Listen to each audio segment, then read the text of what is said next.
hiding among my clothes. I don't want the president to know that I'm reading his niece's tell-all book, Mary Trump's Too Much and Never Enough, which talks about the entire childhood of Donald Trump, the background of his family, and all his secrets. She reveals all. Let me read to you a passage, but don't tell President Trump that I'm reading this, because he can get very vengeful and vindictive. Okay, I'll read a passage to you. Donald today is much as he was at 3 years old. Incapable of growing, incapable of learning, incapable of evolving, and unable to regulate his emotions, moderate his responses, or take in and synthesize information.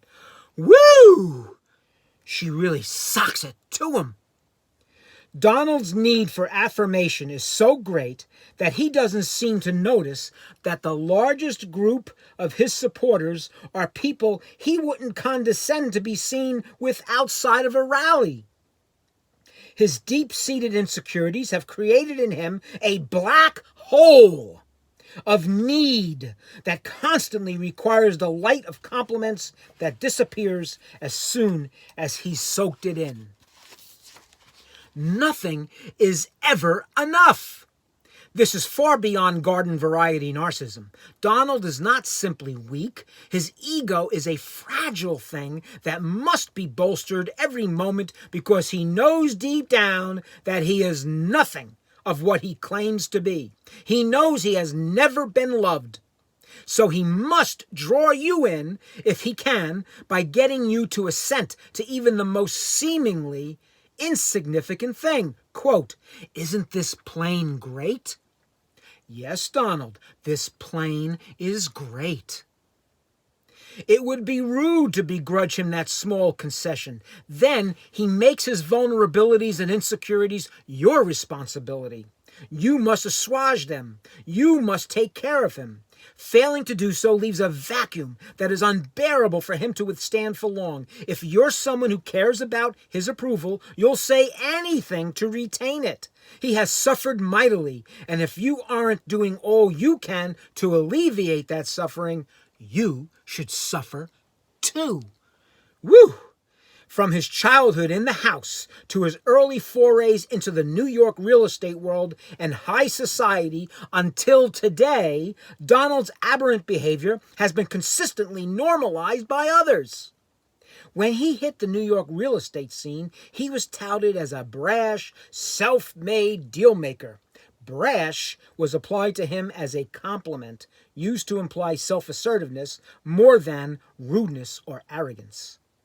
And he was neither self-made nor a good deal-maker. But that was how it started, with his misuse of language and the media's failure to ask pointed questions. His real skills, self-aggrandizement, lying, and sleight of hand, were interpreted as strengths unique to his brand of success by perpetuating his version of the story he wanted told about his wealth and his subsequent successes. Our family, and then many others, started the process of normalizing Donald. His hiring and treatment of undocumented workers and his refusal to pay contractors for completed work were assumed to be the cost of doing business.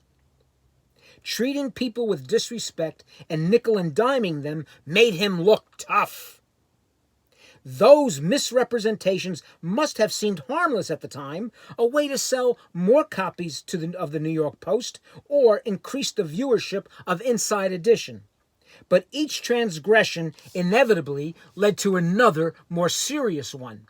The idea that his tactics were legitimate calculations instead of unethical cons was yet another aspect of the myth that he and my grandfather had been constructing for decades. Woo! It's like this throughout the entire book. Mary Trump pulls no punches. I have to give her credit, though. Mary Trump holds a PhD from the Derner Institute of Advanced Psychological Studies and taught graduate courses in trauma, psychopathology, and developmental psychology. She lives with her daughter in New York.